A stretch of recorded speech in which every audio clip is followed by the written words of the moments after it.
Alright, greetings and welcome back, gentles and ladiesmen. Well, that was quick. I barely had a chance to patch that leak. Jump in the balloon and I'll show you the Dreamweaver's world. And to answer your question, no. I don't know why I decided to do Goofy for that character. It's just a weird choice I made. But regardless. This is the Dreamweaver's world, which might be my favorite world in the game, now that I think about it. I really enjoy it. It's probably the most creative batch of levels in the game, and you know, like I said, the game ramps up in difficulty consistently from the beginning. It starts out a little too easy, but you know, by the end of the game, you're challenged. There's some really weird enemies in this world. Not like that's, you know, anything new for this game. You know, even compared to the later game. Actually, I scratched that. Spyro 2 is the weirdest one. By far. Not that that's a bad thing, mind you, I'm just saying. Well, the noises those guys are making are pretty strange. I don't know. There's not as much murder in this game as Spyro 2. Spyro 2 is a game where people just flat out get fucking murdered. And it's treated like a joke. It's a weird game. Welcome to the Dreamweavers, young one. While chasing Nasty's minions in this world, you must expect the unexpected and prepare for what is not there.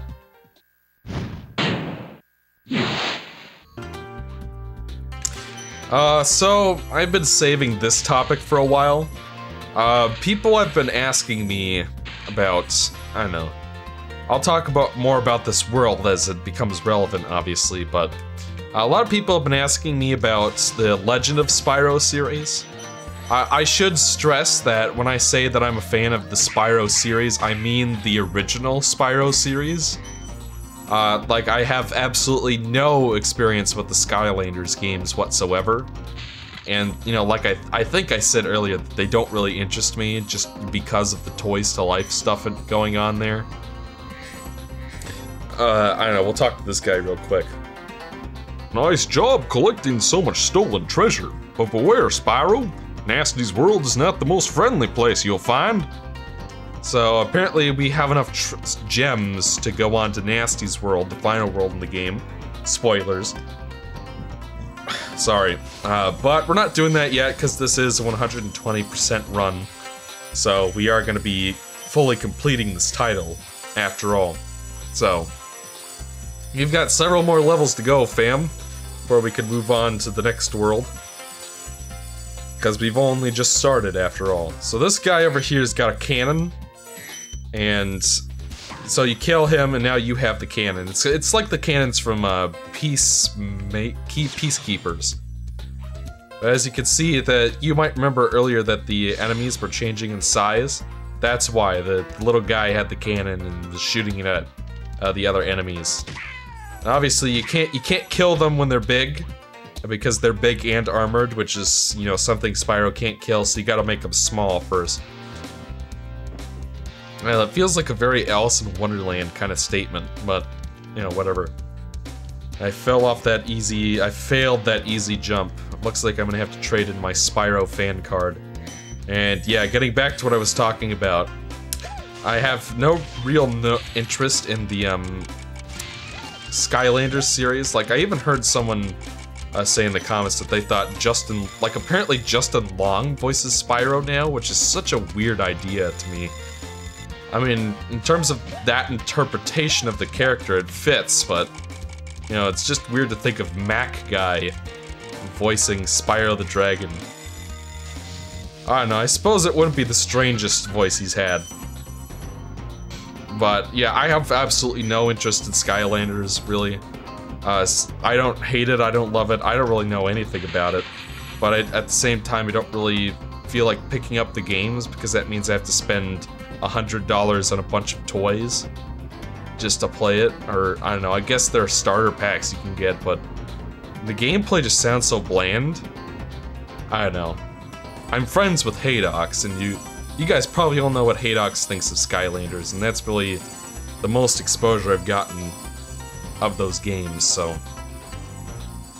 over here we have another dragon. Hello, Spyro. Nicely done. I'll be done when I've toasted that nasty Nork. That nasty Nork. He's so nasty, it's not even funny. Does that make sense? Let me know in the comments if that makes sense. But yeah. But that's a Skylander. Oh, fuck me, I've gotta go back up to the cannon again. Oy. We'll do this part first, then we'll go back to that. And do not miss these. I always forget those 2 gems right there and end up plotzing along looking for them forever. So make sure you grab that guy, those 2 guys back there.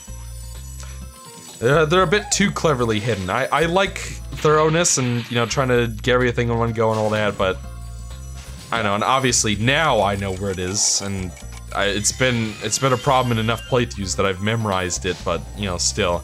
You're playing this for the first time, keep an eye out for that if you're playing along, which we all know you are. Why wouldn't you be? The fools you see in this world are invincible, but that does not mean they shouldn't be attacked. Sounds all right to me. Ah, Spyro, you troublemaker. Yeah, those guys are they're very weird, even by this game's standards. Oh, they'd be weird for Spyro too, and that's saying something. Well, we can't reach.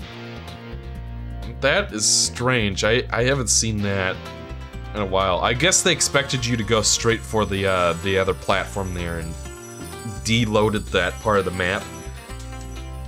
You know, all 3D games do that, obviously. This game uses MIP mapping pretty effectively. MIP mapping is basically like, say, I believe like the highest resolution of the textures in this game is like 64 by 64.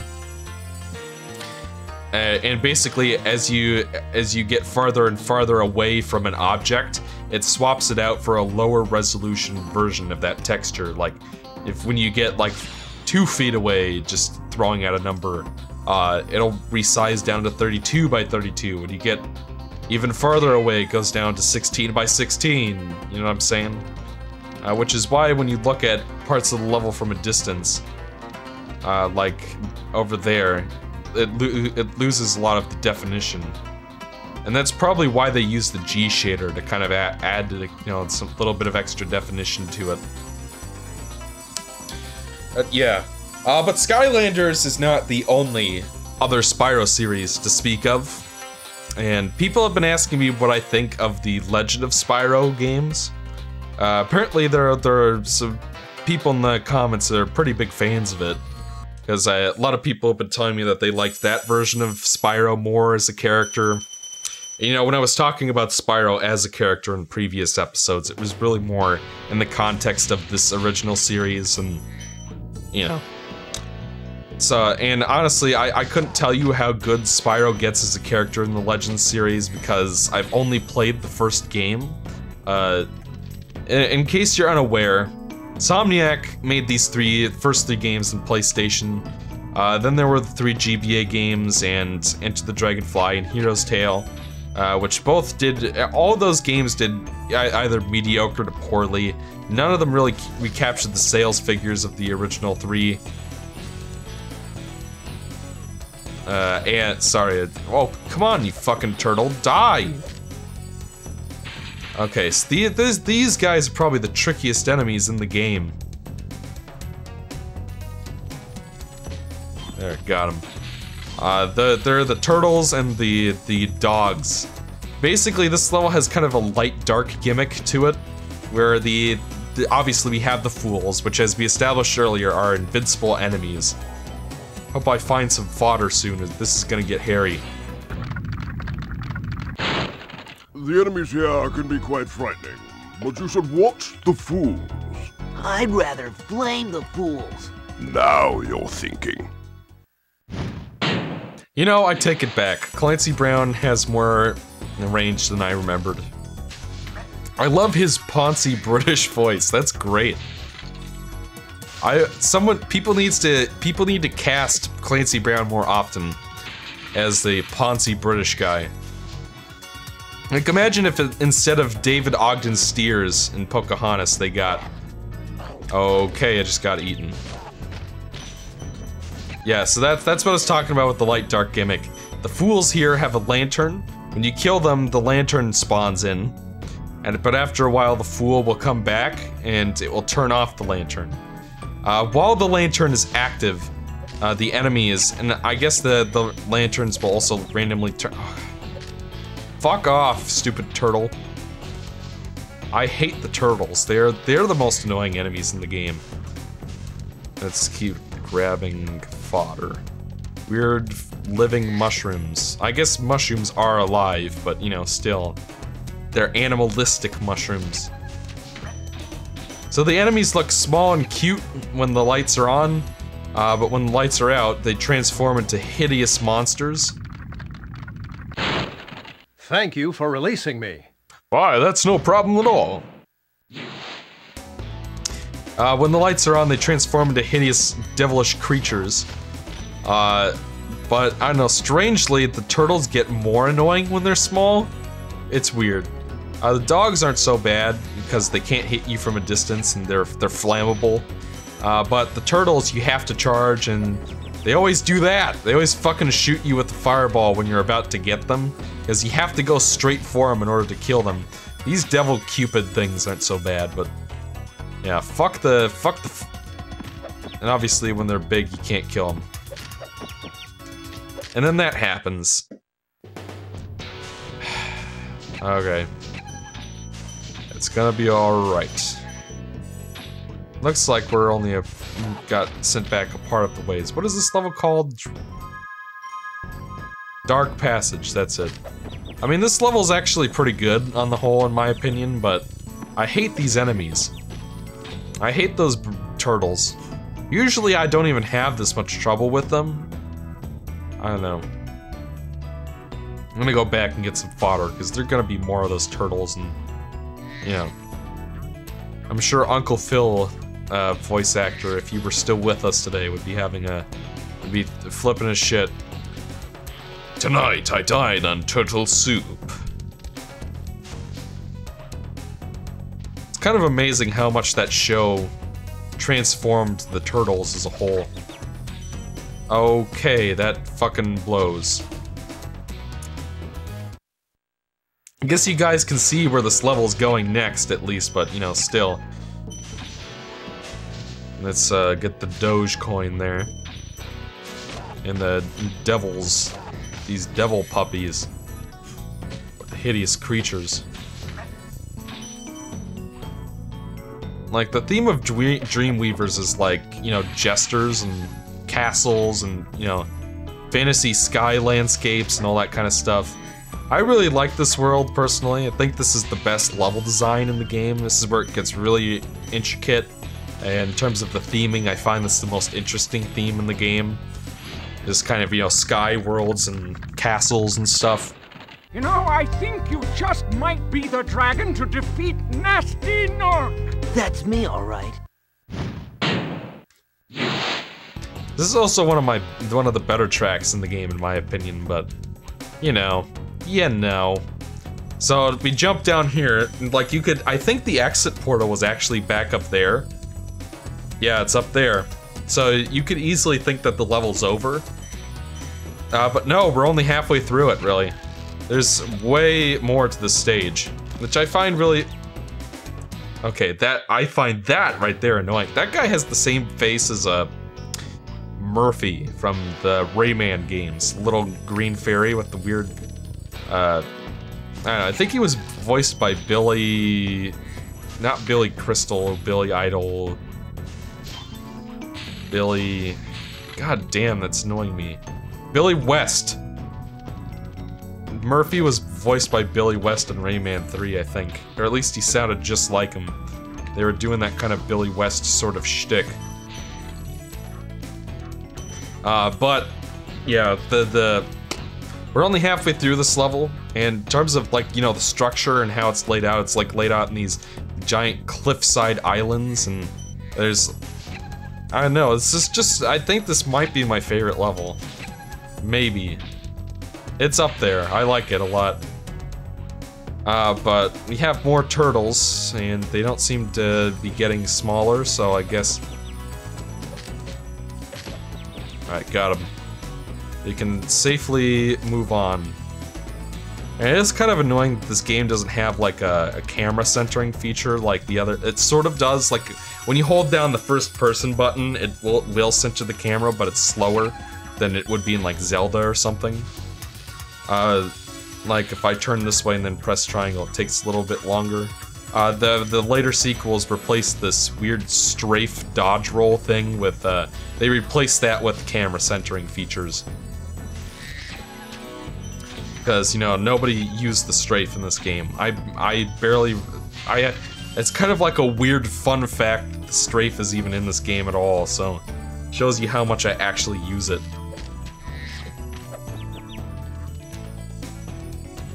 Alright, let's get the turtles and move on with our day.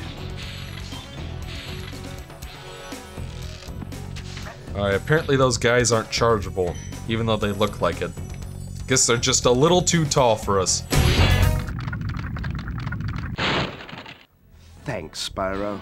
I'd love to help you catch Nasty, but I'd really hate being trapped in Crystal again. Don't worry, the only one who's gonna be trapped is him.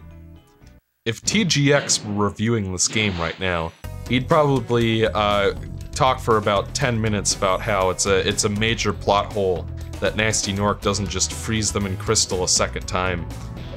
Like, what's preventing him from doing that? They don't really explain it.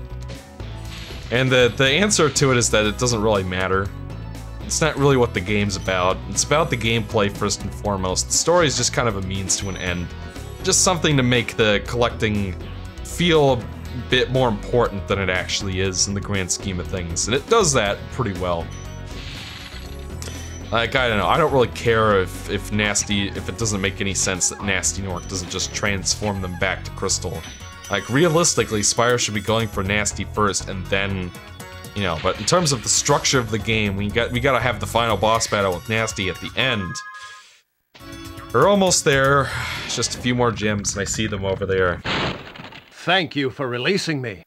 Now that is a manly dragon. Yeah, it looks like... I guess I need way more than 4. I need like another 100. Holy shit. The level does kind of go on for a while, I guess. Like, I wasn't kidding when I said we were only halfway through earlier. These guys have blonde hair. I guess I'm just realizing right now just how weird the enemies in this first game are, especially in Dreamweavers. But, you know, whatever. Let's see. We gotta be almost there. I believe that there's a firework chest in this level as well.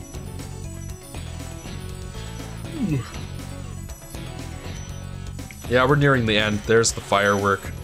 So you might have seen that chest earlier when we first came up to that dragon in the exit portal, but that's how you open it. You go through the rest of the level and then it loops around back here to the exit portal. Very interesting structure for a stage, and it made me feel like I was very satisfied in one of my earlier playthroughs when I found out that, hey, if I jump down there, there's like another half of the level I haven't played yet. That was pretty cool. The structure of the levels is very varied in Spyro the Dragon. That's one of its strengths. As Zavok would say, or Zavok, I guess is the official pronunciation. See my full strength! Actually, what was the relevance of that? I don't remember. Ooh. Lofty Castle is my favorite track in the game. My favorite musical track. Like I said, I think Spyro 1 has the weakest soundtrack of the original 3. You know, it's the least memorable. I like it, and it's grown on me as time's gone on. But Lofty Castle is the best track in the game, in my opinion. I'm sure other people all have their favorites, like, I don't know, maybe somebody really likes Town Square, that's a good one. But I like how I don't know, I guess this track just fits this level perfectly, and it's really fun to listen to on its own. And, you know, I'm a sucker for piano and video game music. If you have pianos in your video game music, I'm gonna love it. That's just how I am. That's one of the reasons why I like, God, what the hell are they called? They're called, their company was called Swallow Studios, but there are two composers. Blythe Joustra is what they're called. Blythe Joustra did a bunch of, they used to work with Traveler's Tales in a bunch of games, like Traveler's Tales made a game called Mickey Mania, for example, and Toy Story and Toy Story 2, and Blythe Joustra composed for all those games, as well as, Crash 4. Fairies are always on your side, Spyro. Oh, for some reason I thought he said berries are always on your side, and I was like, what the fuck? Then I realized, oh, he said fairy. I have the volume a bit low, because if I have it too loud, then it'll, you know, I am listening to it on headphones and all that, but if I have it too loud, then I can barely hear myself talk, which makes it harder to commentate, as you might imagine. But this level has a bit of a gimmick to it, as a lot of these later ones do. In order to progress with the stage, that's weird. I think that's the only red one of those that's in the game. I might be wrong, there are probably a couple more, but most of the time they're not red. They don't have red gems in them, I guess. The gimmick is that we have to keep freeing these fairies so that they can activate the swirlies so we can move on. And you might recognize those, the looks of those fairies. We saw similar looking fairies in Alpine Ridge, or it was one of the levels in Magic Crafters, the one with the ramp and the giant stag beetles, that level. But, I don't know. Enough about that for now. I'm gonna take a quick break, and we'll come back in the next episode for more fun in the sun. Until then, I'm Exio, and I'll see you guys next time.